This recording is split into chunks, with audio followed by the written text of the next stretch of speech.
To ibiro kana iya halba bindigan nan. Insha Allah. Baba. Kam. To kana iya halbo jirgi da haka ibiro? Iya mun saba. Kam bala amma bindiga ga babbar bindiga ce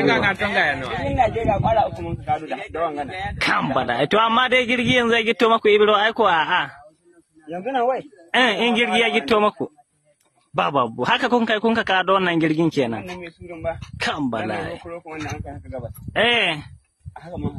Baba boro ba kai amma anan kun sa amma ana ibro kun samo kahira bindiga ko ba gaba wallahi nan kun samo kahira bindiga kuma na ga diyan da yawa sun kai karshen wanda sako za ku ba kan bada nan to dauda shi yanzu wani abun nan za ku mai to lahi alai